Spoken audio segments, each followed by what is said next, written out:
Hey, do buckaroos, and how the heck are you? I am Tom the Beer and Whiskey Whisperer for the purposes of this video. Again, like I said in several videos now at this point, that I am trying to. Oops, hit the wrong button again. Sometimes my fingers and my eyes aren't on the same place. There we go. Anyways, yeah, so I've been trying to work through some stuff. I haven't really bought any specifically Christmas beers of this year because I had such a buildup of a lot of stuff I've been trying to get rid of, and I don't really have anything specifically Christmas. I've got a lot of, seasonal, I guess, holiday beers, nothing that says specifically Christmas, but quite a few that you would have this time of year.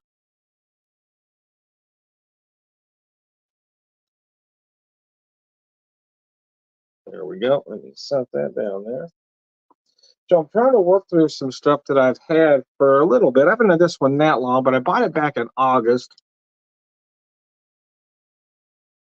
And I think this is my last one, but I said about the last one I had, I thought I was done with it, but this one was hiding in my beer fridge. It's called Aw Sure Look, KC Irish Fest Dark Lager. It says, please enjoy by 26th of November of 23. So I'm right close to that date. I didn't hit it, but we're close to it. So it's a good thing I found it, huh? Anyway, anyway, I digress. 5.5%, 34 IBU. The only information they give is dark lager.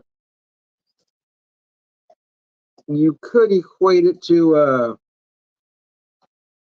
a Schwartz,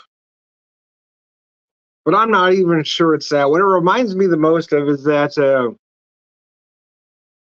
uncategorized, that generic dark lager that everybody had in the 70s and 80s. The Heineken dark, that continental dark style.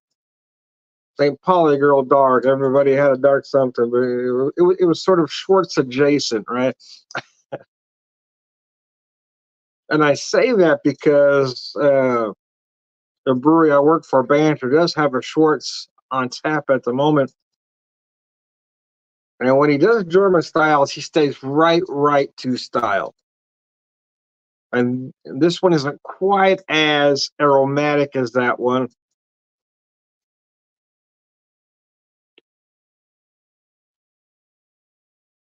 The flavors are similar, but lighter. This is why I say it's. You could equate it to a Schwartz, I suppose. But it just reminded me of that continental dark lager of yesteryear. Decided to go with two Kansas City products. Oh, and if I remembered, I had this West Bottoms here. I'd pour that. Again, trying to work through some stuff. I decided to give myself a treat and have the Gully Town American Single Malt. I believe it's at 96%, but it's in this tiny little space here, and I cannot read that. They put it in this tiny little spot right there. I'll be damned if I can read it. Even with the new glasses. I got new glasses. I can certainly see better, but that letter is so tiny, I don't know how anybody can read that shit. I'll put it up there and you can kind of decipher you. Anyway, I can't read that shit, man. Gully Town single malt whiskey. I really enjoy this stuff. It does for me anyway. Drink a lot like an Irish. The rest of the spirits, they do a lot of Irish inspired whiskeys over there. So it does remind me a lot of an Irish single malt, but not quite.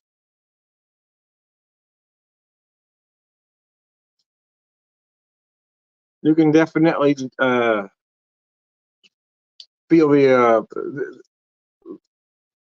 American nod on the nose and on the flavor, but I really feel a lot of. I get more on the nose, more vanilla, more spice on the nose than I do from a from a single malt Irish. But the body is very similar. The flavors are very similar.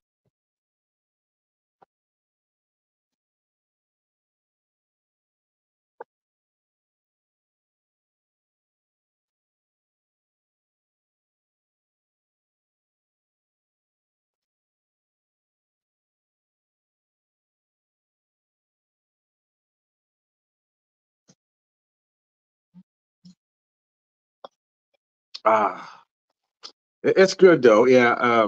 Both of you, I thought I'd share both of these Kansas City products. I don't have a stout on hand. Well, that's not true. I don't have an Irish stout on hand. I don't have a stout on hand that's not barrel aged. But I do. No, it's not complete. I've got a couple flavored milk stouts, but almost every stout I have is barrel aged or something. I don't have that classic dry stout on me at the moment. I usually do, but I don't. I've been really trying to get rid of stuff because I haven't been drinking as much beer. And usually this time of year, I just go out and blindly buy stuff. They didn't do it this year. I was kind of surprised. Mother's usually has their cellar sale the Saturday before Thanksgiving. They didn't do it this year. And I participated the last 2 years, but I'd already told myself I wasn't going to participate this year anyway because I just have too much stuff. I've got stuff from the last couple that I haven't done anything with. I really just need to. But that's typically what I do is I see all these specials everybody's having and I just blindly buy stuff and then there it sits. And I decided I wasn't going to do that this year. But oddly enough, uh, I took Black Friday off so I could hit a couple things from breweries and wineries that were doing things last year. And it doesn't seem like anybody's doing anything this year. A lot of the breweries and wineries aren't doing the same things they were doing last year. So I was kind of bummed about that. There was one in particular, I'm not going to mention their name, but they did their Black Friday thing last year, their mug club. So I was going to get up there to do that, but this year they're doing it on the Saturday, and I have to work the Saturdays. Fuck! I took the day off because last year everybody did their shit on the Friday, and a lot of places aren't doing their stuff on Saturday this year, and I've got to work the damn Saturday. It's a conspiracy, I tell you. Just because you're paranoid doesn't mean somebody isn't out to get you. Anyway, I digress. This is the Monday before Thanksgiving, and I'm still undecided as what to cook. They need to figure it out, I suppose. I don't know. We've got a turkey, but I don't know if I want to go through all that hassle. To be honest with you, and have to cook something for that long and tie up the oven because I like to keep the oven free so my wife can make me a pie. Right? I didn't get my pies last year, and I haven't let her forget it all year round. I didn't get my Thanksgiving pie. It really hurt me deeply. So I do have some very nice thick cut pork chops in the freezer though. So I'm thinking about just doing that, doing something different. But she did pick up this stuffing mix. Bought a box of it a couple weeks back so we could try it out. For a packaged stuffing mix was pretty good. There was a Hawaiian style or something like that. It was really good. I added a little bits of pineapple to it and some pecans because I like some nuts in the stuffing or dressing, if you will. So I'll probably do that. But even if I do the pork, that'll still work with the pork.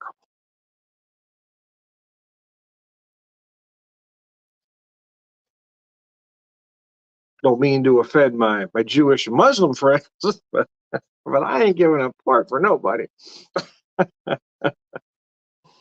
Uh, I also have I've got a nice roast up there too, so I could go beef because I thought about maybe doing like a beef bourguignon and something like that. But I think I'm going to do it simpler. The pork chops would be really the simplest way to go. Like I said, it's just the wife and I. That way, I'm not tying up the oven for a great length of time. Those will cook rather quickly, and I'm trying to decide how I want to cook them and how I want to marinate them. Serve them with that Hawaiian stuffing, so I may do something like that, or I may even bacon wrap them.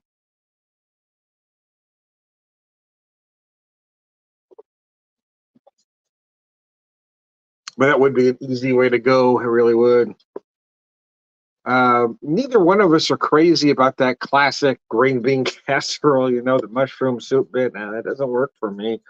I don't hate green beans, mind you, but if I'm having green beans, I'd rather have it more southern style with some onion and bacon. I don't need soup and more grease on top of them. Mashed potatoes, yeah,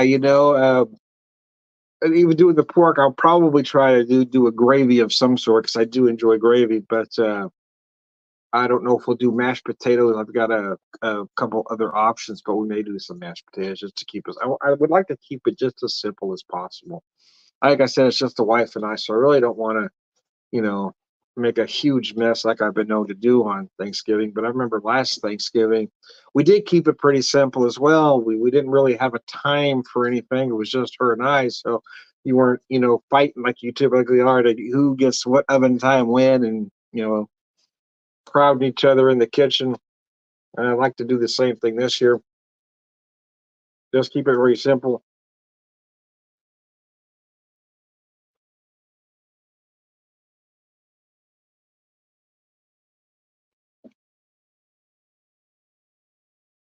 Do the pork. Pork would be the easiest thing to go. It's kind of why I'm leaning. That's why I'm leaning there, man. The pork would be the easiest thing to go, and it's still good. It's a little bit different. I just don't want to cook it. I want to cook it a little bit different, I guess. Let's just say. But yeah, that stuffing mix was really good. So we will probably use that. Have some potatoes. Come up with some kind of green veg. I don't know what. My wife does some salads she likes to make, so she may do that as well. But that's on her end.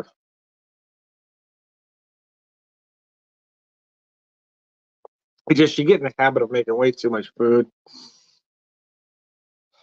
and the leftovers seem to be good for like a day or two, and then then they just sit there and go bad, and so you got to chuck everything. Well, Sláinte, right back at you. Thanks for tuning in. You have any questions or comments? Throw it up there. Unless you're being an asshat, I'll answer almost. Unless you're a perpetual douchebag, I'll answer anything.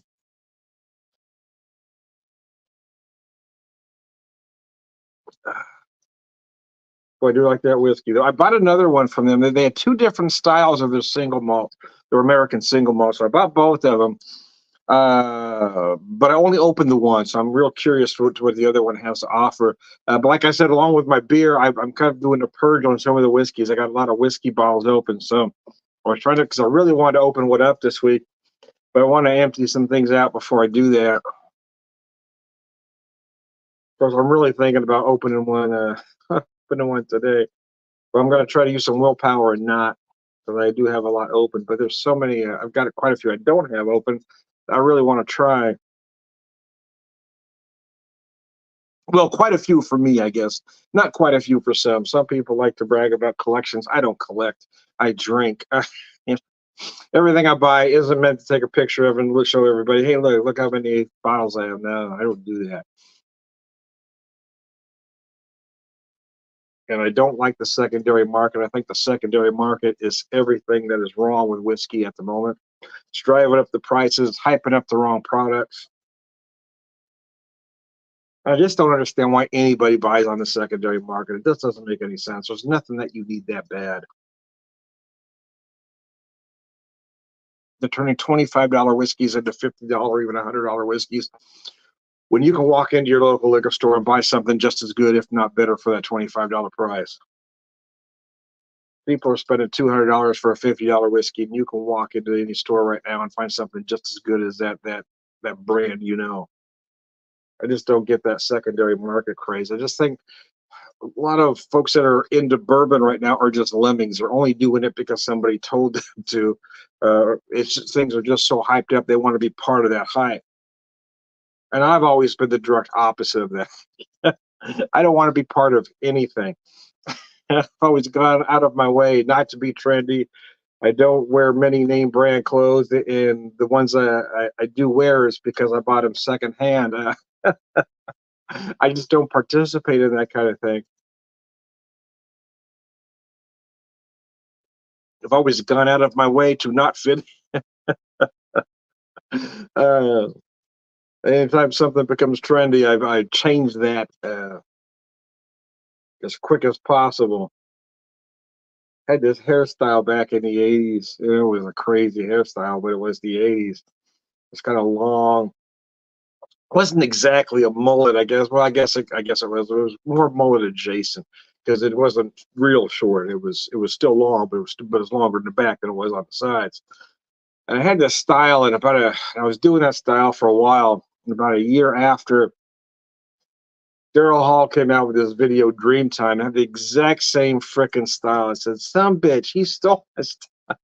And I invented that style. It wasn't a style that I had, that a stylist gave me. No, I invented that particular look.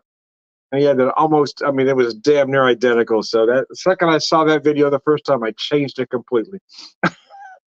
Now I got to do something else because I don't want people to say, "Hey, you look just like Daryl Hall," or "That's Daryl Hall's house." That motherfucker stole it from me, man. I had it first.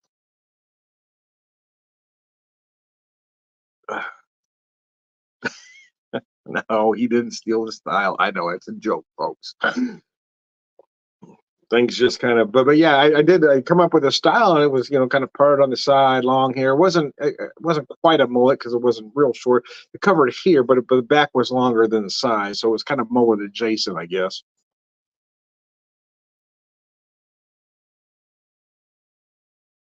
If you look up that Daryl Hall video, you'll know what I'm talking about. Dreamtime, great song. I love the song. It's the first time I saw that video, I said, "Son of a bitch, now I gotta change my hairstyle." That moment I saw that style, I went right to the bathroom and parted my hair right in the middle. I had to change it right then. This ain't gonna do.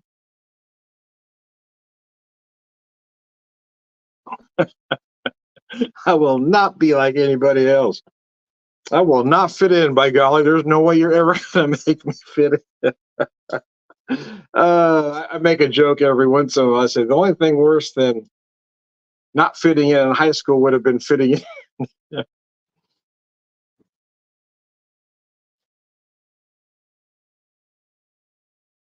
But not everybody has that nonconformist streak like I do.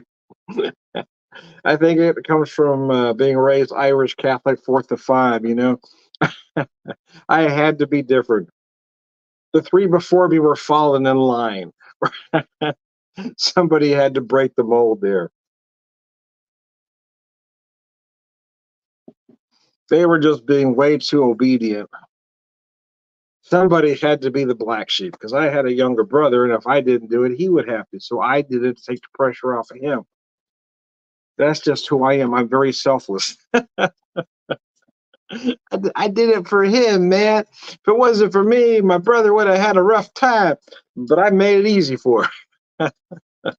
Anyway, I am Tom the Whiskey Whisperer, Whiskey Evangelist, prolific whiskey drinker, purveyor of wisdom, man.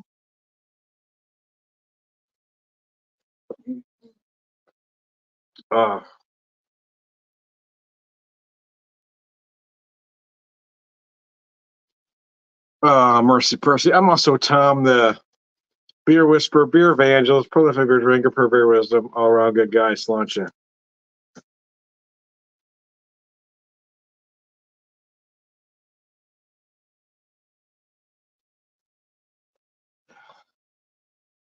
Have a good one, guys.